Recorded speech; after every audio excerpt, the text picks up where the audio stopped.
सलाम दोस्तों, मैं हूं आफ्ताब हुदा और आप देख रहे हैं हमारा फेसबुक और यूट्यूब चैनल। दोस्तों, पिछले व्लॉग में मैंने आपसे बताया था कि अगर मुसलमानों पे जुल्म सितम बंद करवाना है तो किस तरह से मुसलमानों को आगे की अपनी राजनीतिक पॉलिसी बनानी पड़ेगी। आज उसी हवाले से हमने आज फिर एक रिसर्च किया और आज के वीडियोस में हम आपको बताने वाले हैं कि भारत में मुसलमानों के खिलाफ कौन कौन है और कहां कहां से मुसलमानों के खिलाफ जो है आवाज उठाया जाता है, प्रोपेगेंडा किया जाता है और दीगर चीजें। देखिए, जो हमारा भारत देश है, अगर हम इसके अंदर से मुस्लिम शब्द को निकाल दें, मुस्लिम वर्ड को निकाल दें, मुस्लिम अल्फाज को हटा दें, तो मेरे हिसाब से फिर जो मेरे भारत की तरक्की अभी 6 से 7% है जीडीपी ग्रोथ, मेरे हिसाब से वो ग्रोथ बढ़ करके 15-16% हो जाएगा। और जो हम दुनिया की चौथी सुपर पावर है, मुझे ऐसा लगता है कि हम दुनिया की पहली या दूसरी सुपर पावर बन सकते हैं अगर इस मुस्लिम शब्द को निकाल दें।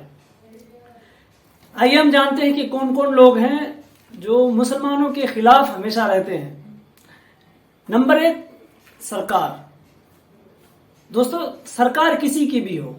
वो हमेशा आप देखेंगे कि मुसलमानों के खिलाफ ही रहती है। चाहे वो कांग्रेस की सरकार रही हो, उन्होंने भी हमेशा मुसलमानों के खिलाफ ही काम किया। और उन्होंने जब भी इलेक्शन जीता तो मुसलमानों के खिलाफ कोई न कोई शतरंज रच करके, मुसलमानों के खिलाफ कोई न कोई साजिश करके उन्होंने सरकार बनाई और उन्होंने काफी देर तक सत्ता की जो है कुर्सी उस पर बैठ करके मुसलमानों के खिलाफ प्रोपेगेंडा किया, मुसलमानों के खिलाफ हमेशा दुख परेशानी का सबब बनते रहे। नंबर 2, हमारे भारतीय मीडिया। दोस्तों, मैं 2015 से 14 से पॉलिटिक्स को समझा। पिछले 7-8 साल से मैंने देखा कि हमेशा मीडिया जो है वो मुसलमानों के खिलाफ ही बात करता है। जितने भी मीडिया से आप देख ले, भारत के अंदर सबका सब मुसलमानों के खिलाफ आपको नजर आएंगे। अगर कोई मुस्लिम लड़का किसी हिंदू लड़की से शादी कर ले तो लव जिहाद हो जाता है,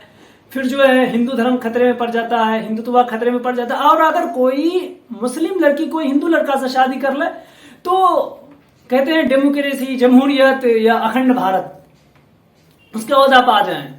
देख ले, जितने भी न्यूज चैनल्स है उस पर आपको हमेशा मुसलमानों के खिलाफ ही बात करते हुए देखा जाएगा। जितने भी डिबेट हो रहे, जितने भी प्रोग्राम्स हो रहे, उसमें एकदम कम पढ़े लिखे मुसलमानों को लाया जाता है, जिनको राजनीति की कुछ समझ ही नहीं होती, उनको लाया जाता है और उनको बैठा करके बाकी के 6-7 जो है जो गैर मुस्लिम होते हैं वो आते हैं और मुसलमानों को जो जाते हैं टीवी चैनल्स पे, क्योंकि उन्हें कुछ मालूम ही नहीं होता है, उनसे ऐसे ऐसे सवालात करते हैं, ऐसे ऐसे सवालात करते हैं जिनका उनके पास जवाब ही नहीं होता, क्योंकि वो पढ़े लिखे होते नहीं है उस तरह के, या उन्हें इस बात की तवक्को नहीं होती कि उनसे ऐसा सवाल किया जाएगा और वो फंस जाते हैं और मुसलमानों के हक में कोई दफा नहीं कर पाते। उसके बाद आप देख ले, ये तो ये बात हो गई। अगर कोई मुस्लिम लड़का किसी क्राइम में पकड़ा जाए तो वो सीधा देशद्रोही हो जाता है। अगर कोई मुस्लिम नौजवान, कोई मुसलमान अपने हक की बात करे तो उस पर सीधा देशद्रोही का मुकदमा लग जाता है, यूपीएपी लग जाता है। और अगर कोई हिंदू आईएसआई के लिए, दुनिया भर की, चाइना के लिए अगर वो जासूसी करते हुए पकड़ा जाए तो वो मासूम हो जाता है, नाबालिग हो जाता है, उनसे गलती हो जाती है। ये है हमारे भारत की सियासत में मुसलमानों को बदनाम करने की कोशिश। उसके बाद देख लीजिए, आपको याद होगा कि आज से कुछ ही महीना पहले दिल्ली के अंदर एक शारदा नाम की लड़की को एक मुस्लिम लड़के ने, मोहब्बत उन दोनों में थी किसी कारण से, अब कैसे ये तो किसी को मालूम नहीं, उन्होंने उनका मर्डर कर दिया था, उन्हें मार दिया था। मैं आपको बता दूं कि 1 महीने तक सिर्फ इसी मामले पर चर्चा चलता रहा कि श्रद्धा के 35 टुकड़े किए, श्रद्धा के 50 टुकड़े किए, तो ये मुस्लिम, ये इस्लाम जिहाद, तो इस्लामी दहशतगर्दी, तो बहुत सारी बात इस्लाम को लेकर के की गई और काफी मुसलमानों को ट्रोल किया गया। दोस्तों, यही नहीं, मैं आपको बता दूं कि जब ईद आता है, बकरीद आता है, मुस्लिम कोई त्यौहार आता है, फिर वो इलाका जहां ऐसा लगता है कि मुसलमान इलेक्शन के वक्त में, तो आप देखेंगे कि मुस्लिम एरियाज में जो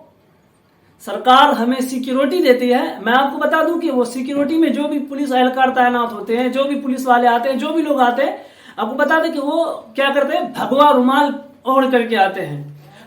और वो इस बात के बारे में पहले से दर्शा देते हैं कि याद रखो मैं भी वही हूं जिससे तुम्हें डर लग रहा है। तो मुझे बताएं कि कहां से मुसलमान भारत में सेफ है, कहां से मुसलमानों के खिलाफ प्रोपेगेंडा नहीं किया जा रहा है। लोग भगवा और ओढ़ के, मैंने देखा मेरे यहाँ मुहर्रम के मेले में देखा कि कुछ पुलिस वाले आए, सबके सब ने, हत्या के मैंने संविधान पढ़ा है, पुलिस के कानून को मैंने अच्छे से पढ़ा है कि वो ड्यूटी के समय वर्दी के अलावा वो दूसरा कोई चीज, यहां तक वो अपने हाथ में कैंडल तक नहीं पहन सकता, लेकिन वो लोग रुमाल ओढ़ करके आए हैं और वो भी भगवा रुमाल ओढ़ करके आए।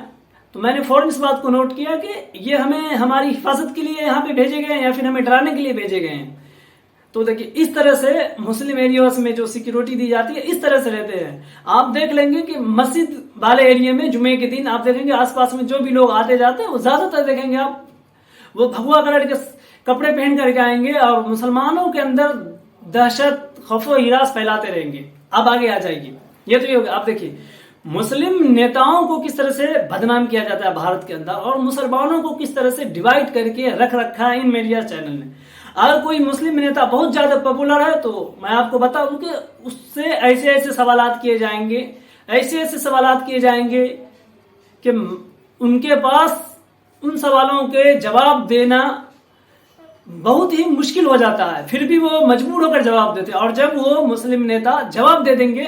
तो फिर उनके छोटे छोटे क्लिप को काट करके उनको जोड़ करके ये दिखाने का तासुर दिया जाता है कि देखो मुसलमान तो भारत के खिलाफ है, ये जो मुस्लिम नेता ये भारत की राजनीति के खिलाफ है, ये भारत के विरुद्ध है, ये इंडिया के खिलाफ जा रहा है, ये एंटी इंडिया है, इसलिए इसको वोट मत दो, इनको सत्ता में मत आने दो, इनकी सरकार में भागीदारी मत लेने दो। तो इस तरह से मुसलमानों को जो है बदनाम किया जाता है। और फिर क्या है, फिर मुसलमानों को ही कुछ नेताओं के मुसलमानों के कुछ नेताओं को कुछ पैसे दे करके मीडिया चैनल्स पे बैठा करके, सोशल मीडिया पे बैठा करके उन्हीं मुस्लिम नेताओं के खिलाफ बयान दिलवा दिया जाता है कि देखो ये जो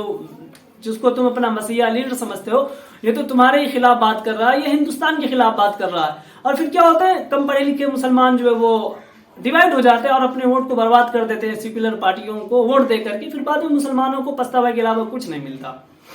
दोस्तों ये रहती है भारत के अंदर मुसलमानों के खिलाफ। दोस्तों यही नहीं, जो बयान मैं आपको रिकॉर्ड करवा रहा हूं, बहुत ऐसी बातें जो मैं आपको नहीं बताना चाहता और मैं इसमें बात भी नहीं करना चाहता, क्योंकि अगर मैं बात किया तो हो ना हो यहां से मुझे क्राइम ब्रांच वाले आए और उठा करके साइबर क्राइम वाले मुझे ले जाए और कई महीनों तक मुझे जेल में बंद करके रखे। हो सकता है मुझ पे देशद्रोही का भी मुकदमा हो जाए, यूपीएपी लग जाए, बहुत सारी चीजें, हमें दहशतगर्द कह दिया जाए, हमें पाकिस्तानी कह दिया जाए। तो इसलिए भी मैं बहुत ऐसी बातें जो आपको नहीं बताना चाहता। उसके बाद दोस्तों यही नहीं, मुसलमानों के खिलाफ आप देखेंगे अगर कहीं मुसलमानों की एक बड़ी संख्या है तो वहां पे कोई न कोई मामला फंसा करके उस हिस्से को इस तरह से तोड़ा मरोड़ा जाएगा, इस तरह से तोड़ा मरोड़ा जाता है कि फिर सालों साल तक वहां के मुसलमानों को संभलने का, उठने का मौका नहीं मिलता। जैसा कि ऐसे 5-6 महीना पहले केरला के अंदर एक तंजीम चल रही थी पॉपुलर ऑफ इंडिया, उसको बैन कर दिया गया ये कहकर कि यह जो है अलकायदा से, आतंकवादी संगठनों से जो है ये ISI से, दीगर जो दुनिया की मुस्लिम संगठनें हैं जो दहशतगर्दी के नाम से जानी जाती है, उनसे फंडिंग ले रहे थे। ताकि ऐसा कुछ भी अब तक साबित नहीं हुआ, लेकिन उसको बैन कर दिया गया। लेकिन वहीं RSS को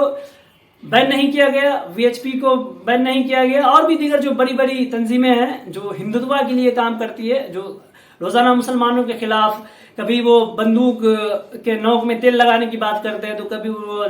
छुरी को तेज करने की बात करते, तो उन पर कभी कोई पाबंदी नहीं लगती। तो ये रहता है मुसलमानों के खिलाफ भारत की राजनीति का, और मुसलमानों को इस तरह से बदनाम किया जाता है, परेशान किया जाता है और भारत के मुसलमानों की इमेज को इस तरह से दिखाया जाता है, जिसके कारण से आज तक भारत के अंदर कोई मुसलमान ऊपर की तरफ नहीं बढ़ पाया, कोई मुस्लिम नेता ऊपर की तरफ नहीं आ पाया और उन्होंने मुस्लिम लीडरशिप को नहीं अपनाया। इसलिए क्योंकि मुसलमान धर्मों में बढ़ जाते हैं मीडिया की बात पर आकर के। दोस्तों उसके बाद आप आ जाए अब आखिरी बात की तरफ कि जो भारत के अंदर बड़े बड़े मुस्लिम बिजनेसमैन हैं वो कभी भी मुसलमानों के खिलाफ होने वाली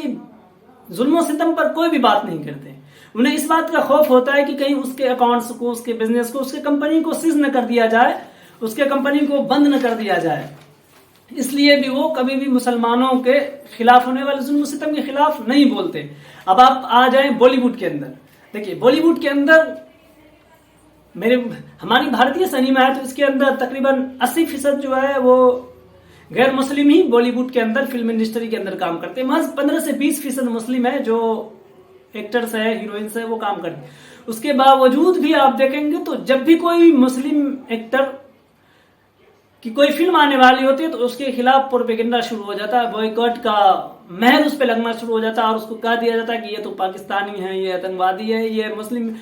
जो है हिंदू विरोधी फिल्में हैं। इस तरह से कर करके मुसलमानों को परेशान करने की कोशिश की जाती है और हमेशा परेशान किया जाता है। ये थी और ये रहती है मुसलमानों के खिलाफ भारत के अंदर राजनीतिक। एक चीज मैं आपको फिर जाते बता दूं कि अगर आप ये सोचते हैं कि हम बीजेपी की सरकार को हटा करके कांग्रेस की सरकार बना लेंगे या दूसरी पार्टियों की सरकार बना लेंगे तो मुसलमानों के ऊपर परेशानी हट जाएगी, तो ऐसा बिल्कुल भी नहीं है। मैं आपको बता दूं कि ये जो भी आज 2015 के बाद से लेकर आज तक मुसलमानों पे चाहे जो भी बड़े बड़े मामला आए हों, चाहे वो एनआरसी का मामला आया हो,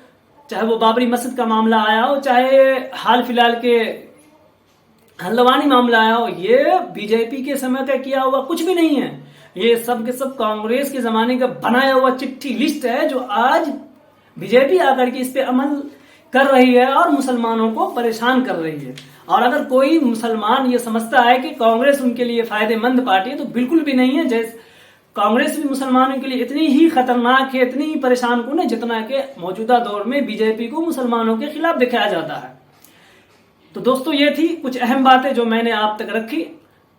कमेंट में आप अपने इजहार कराया करें कि आपको ये इन्फॉर्मेशन कैसी लगी, क्या मुसलमानों को इन चीजों को देखने की जरूरत है। और दोस्तों